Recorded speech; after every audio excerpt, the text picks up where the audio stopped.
fun experience.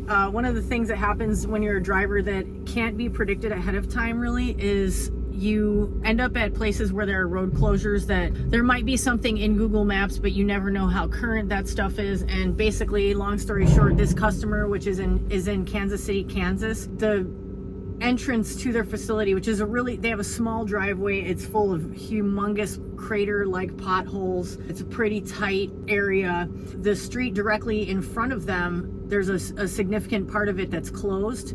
So you don't know that until you come upon it, and then you have to stop and look at the map and figure out how you can get around, which fortunately going around it was very simple. There weren't any crazy like residential streets you had to go through. It's all industrial. I ended up parking on a side street and walking over to get a better view of it, which is a great idea if you really need to be sure. You don't ever want to end up like, let me just stay in the truck and find out, and then you end up in a jam, which I just helped another driver out of a jam. And I gotta tell you, like, I live for those moments. One of my favorite things to do out here is help another driver, because it just makes me feel good for the time when I know someone's gonna help me also. And it's like, you know how stressful it is when you're in a jam, so to have someone just randomly come along and be like, hey, I got you, is really nice. And I love to be that person. So this guy tried to go through the closure. He was not going to this company to deliver. He was going somewhere else, and he needed to get on the other side of that closure, and he didn't know how to turn himself around. So he didn't do the right thing though, because what he should have done, he probably panicked a little bit, and he thought he was gonna try to go around the barrier at first, and then he realized that wasn't going to happen. He figured that out right away. So he tried to do a U-turn by backing up to an area that put him in a position where he didn't have enough room then, and he was blocking the road that was blocked, so that wasn't an issue for him. But he put himself in a spot where he was going to be like stuck basically and have a really tough time wedging himself back out and getting turned back around. And I saw it as it was happening, and I was like, no, let me stop this, because I was in a position where I could sit. I was in the middle of a road where I wasn't blocking traffic I was sort of blocking one way of traffic, but that was right before the closure, so I wasn't worried about it.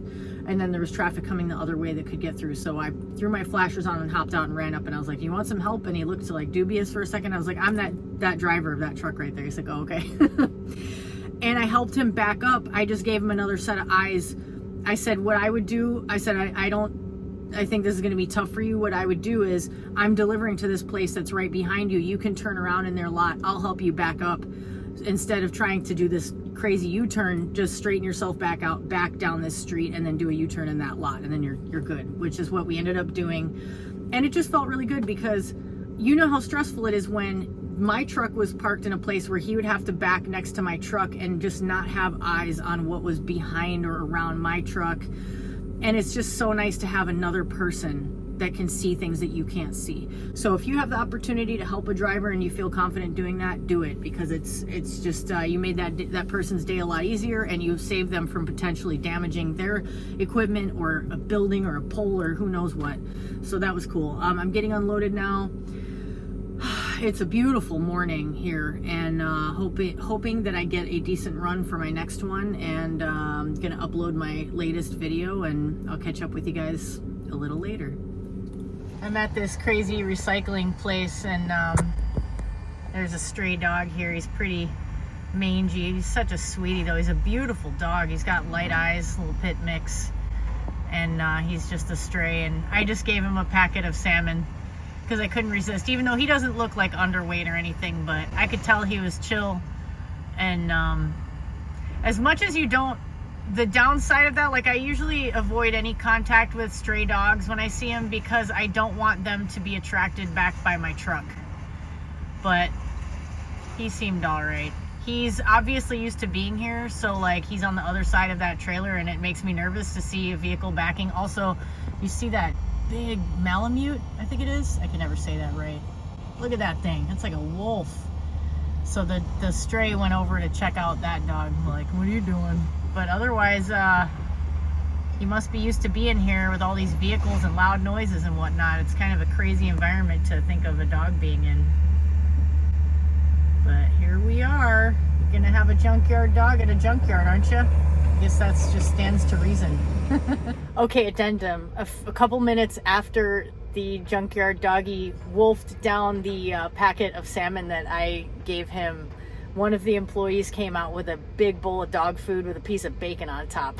This dog is very well fed for a mangy mutt, and it's like, it's such a bummer because I wish, when I see a dog like that, I don't see that many stray dogs out on the road, but you see them here and there, and that dog is a beautiful dog. He just needs some vet care. He has some kind of skin condition. I don't know if that's what mange is, but I think it might be.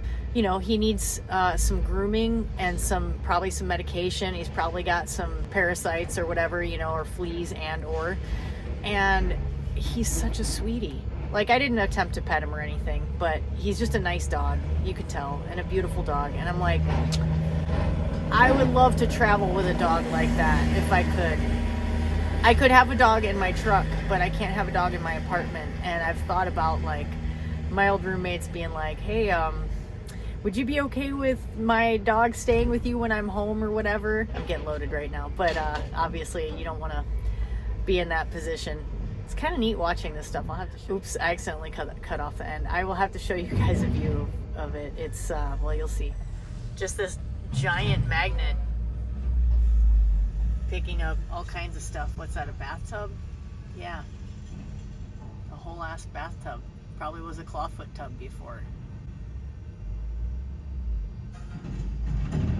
Kind of wild. I wish I had had an outward facing camera set up to show you guys what the complex was like as I was rolling through it, because it was pretty crazy up in this place. But yeah, that's what happens when your larger recyclable things get recycled. And what are they doing with it? I couldn't tell you, but they're moving stuff around. I'm leaving this customer, and I just want to note that this is the kind of place that when you leave here, you want to make sure to check your trailer tires. I mean, check all your tires, because there's a lot of little pieces of metal around, and you want to take a look and make sure that nothing punctured any of your tires. I'm definitely going to be more, I just checked all my tire pressures this morning, but I'm going to make absolutely sure to be thorough about my post trip tonight and check all my tires. I mean, I always check them thoroughly, but you know what I'm saying. Just look for nails, look for air leaks and all that stuff, because there's a lot of like nails and wires and you name it, just metal, sharp pieces of metal everywhere. These places are really fascinating. This is where I'm delivering, and it's kind of an obstacle course. It's very tight. There's a lot of areas where, I mean, I think people in day cabs probably have no problem, but it's pretty tricky when you're in a truck with a sleeper. I had a little adventure trying to find the entrance, and it was kind of funny because I actually started to turn into what was the correct place to turn in initially. No, it wasn't. I stopped there. I looked over, I'm like, there's no way I'm supposed to pull in there. And then I saw, I'll show you what I saw. Shipping and receiving pointing with an arrow up ahead of me. And I was like, okay, well, that tells me that that's where I'm supposed to go. And this is an example of how frequently customers have confusing signage, or just bad signage, or not enough signage, or whatever, that you sometimes just have to, that's partly where looking at satellite view will help you. And I didn't do that this time, I should have. So what's confusing is you're coming up over this hill, you see the sign for shipping and receiving with an arrow that points into grass and a fence that you can't pull in there. That's not a place to pull in. What that arrow should have been, instead of sideways, is an upward arrow, meaning go that way. Because as you're coming up over the hill, all you can actually see is a dead end sign.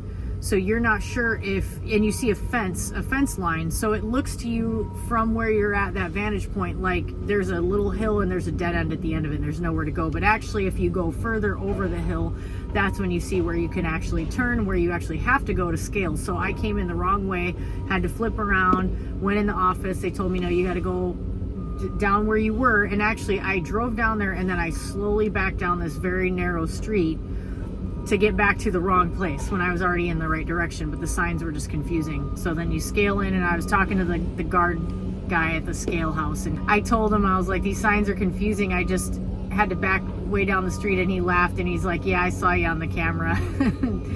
So, you know, we all have moments like that. But then as I was going where he told me to go through this place, it was just so tight. Everything was really tight. It's like it's not really set up for trucks to be able to get through. And then the other thing is it's a giant hazard because there's just little pieces of sharp metal everywhere. They do a pretty good job of trying to keep it, you know, somewhat contained in these piles, but it's gonna move around. So, but so far everything seems okay. I didn't run into anything, so that's good. And I got into my dock door and getting unloaded now, and that's pretty cool because the way that this load was set up did not take into account that I would be held up for several hours at the shipper. So they set it up in a way that if I had gotten in and out of the shipper super quick, it would have been fine, which I can tell you right now, that doesn't happen at that customer or that shipper. So I was like 2.5 hours delayed over the time that I made it. Like the only thing that was added time was the customer, pretty much. I took an extra 15 minutes to get moving this morning. I'm tired. I'm real tired today, and I'm feeling a little bit like shouldn't even give voice to it, but I feel like I might be getting sick again. So yeah, you know, we all have days like that, but the sun is shining. It's beautiful. It's a beautiful what did I decide it was? September. It's a beautiful September. We don't have winter anymore. I miss winter. I miss it a lot. Hello from another Walmart visit, which was unplanned but useful because when I left the recycling place, I had to wait a little bit because, well, let me back up. Man, I can't tell a story to save my life today. Today's a weird day. I'm just kind of feeling off in general. But this load got rejected. And it's because it was going to an aluminum plant, and the shipper sent me with too much, what was it? Not iron and zinc. It was steel and zinc, I think. I'll put whatever it is that's correct on the screen if needed. But yeah, it was supposed to be aluminum, and I'm guessing that they look at like percentages of what's what in there or something. So they I felt them unloading, and then I went and checked, or then I like was looking in my rear view and I saw what I thought they were putting stuff back on. And I was like, what are they doing? I was confused, but I just waited. I was like, maybe I just saw that wrong. You know, I was doing other stuff, and I was waiting too long, and I decided at the like kind of last minute, I'm going to make a smoothie. Let me start that. Right when I start doing that, my phone rings, I answer the phone, I get distracted, and then they call me back there and let me know that this load was rejected. I'm like, okay, well, you know, they're like, it's nothing you did, it's nothing we did, they said this shipper, what did he say? He's like, they're assholes, like they know better when they do that, they're not supposed to do that, I'm guessing. So I really don't care, you know, it's just, I'm gonna go, I don't know if I'm going back to from whence I came. But now I'm sitting here in purgatory waiting for this broker to get an answer on what we're supposed to do with the load, which is a weird place to be. Meanwhile, in all of this, I have my smoothie ingredients like half out and like in places where they shouldn't be when I'm driving. And I'm like, oh crap, because I'm trying to get out of there and get out of the way and all that stuff. And there's a Walmart like kind of across the street. So I drive over to the Walmart, I park, which was tricky because the drivers around here are something else. I'm in Kentucky again. Kentucky is beautiful. I don't mind coming here, but in this area, the drivers they're a lot. So anyway, I park and I go to grab my smoothie out of the cup holder, and the lid wasn't screwed on, and it dumped all over the driver's side floor. So you tell me, how is it going to smell in a few days with kefir, orange juice, and pineapple juice? That's how far I got in my process. How's that going to go?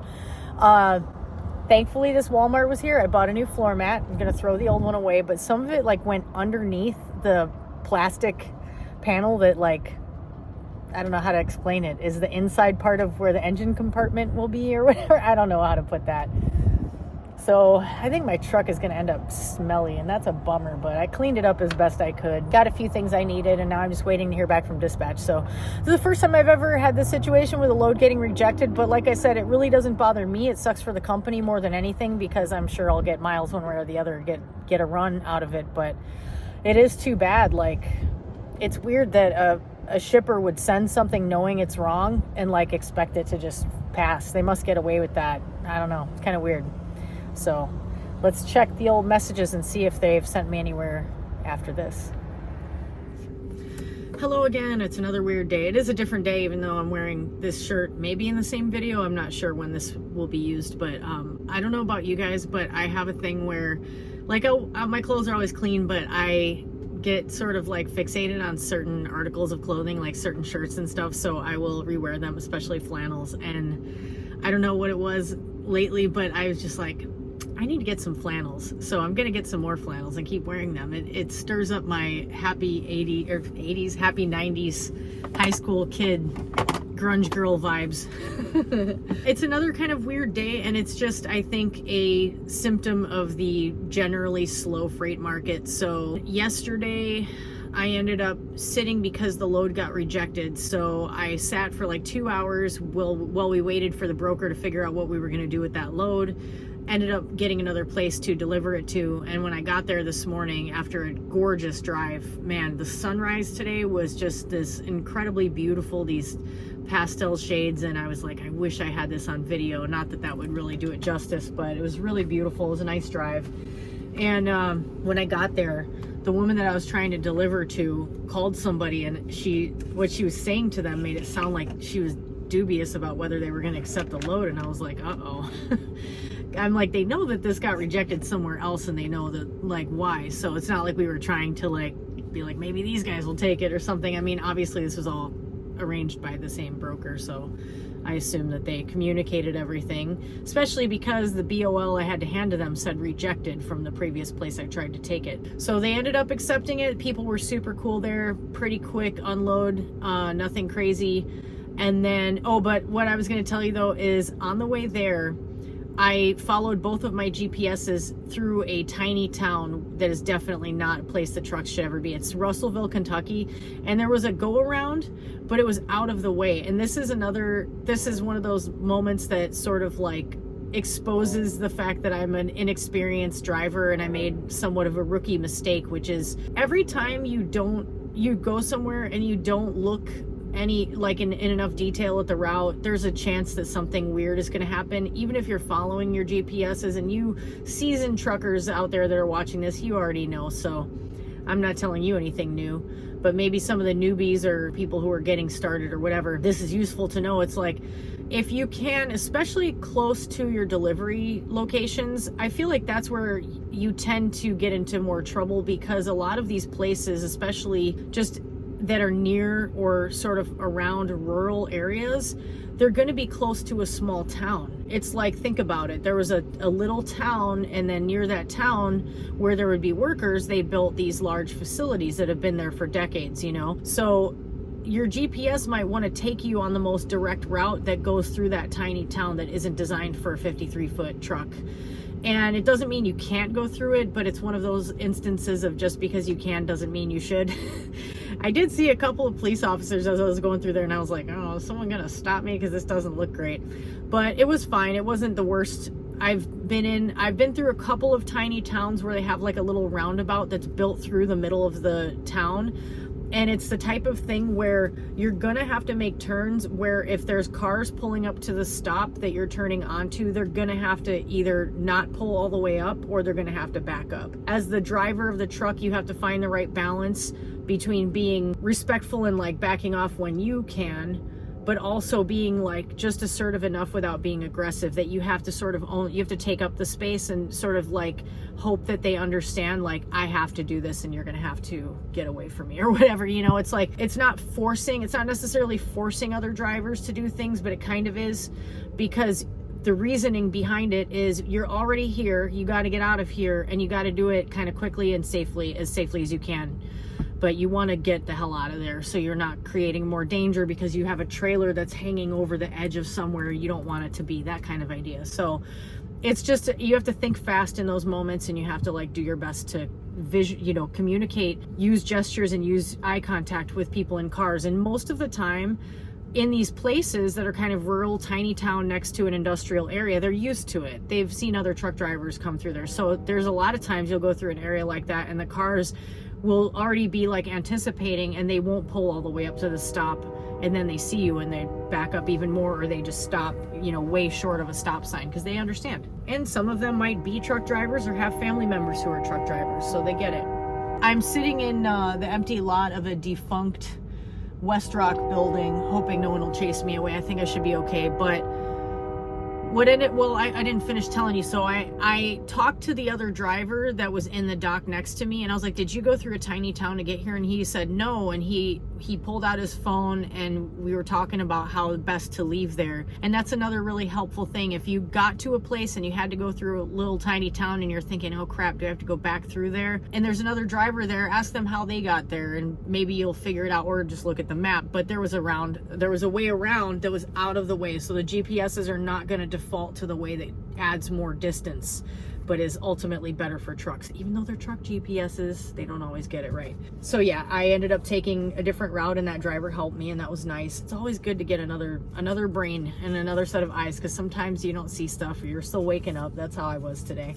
So yeah, now I have to pick up, it's another metal shipment. It's going from Bowling Green, Kentucky, where I once got snowed in overnight for 2 nights back when there was snow, and it was a huge snowstorm. It was 2016. I got stuck in a hotel for 2 nights.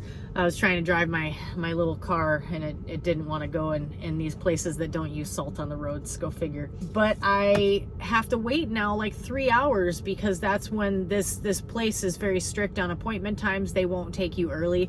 I am within walking distance, and I'm tempted to just take as long as I have all this time, I think I might just take a little walk over there and just talk to them. You never know. I mean, my dispatcher already communicated with people, but it's like I always say, if you can talk directly to the customer, you never know if something changed between the time your dispatch talked to somebody and you're standing in front of them. Maybe they'll be like, oh yeah, someone just canceled, you can come on over. You never know. It's worth a shot, and it's a little exercise on a gorgeous day. So I'm taking that up to Ohio. I'm always happy to go up to Ohio.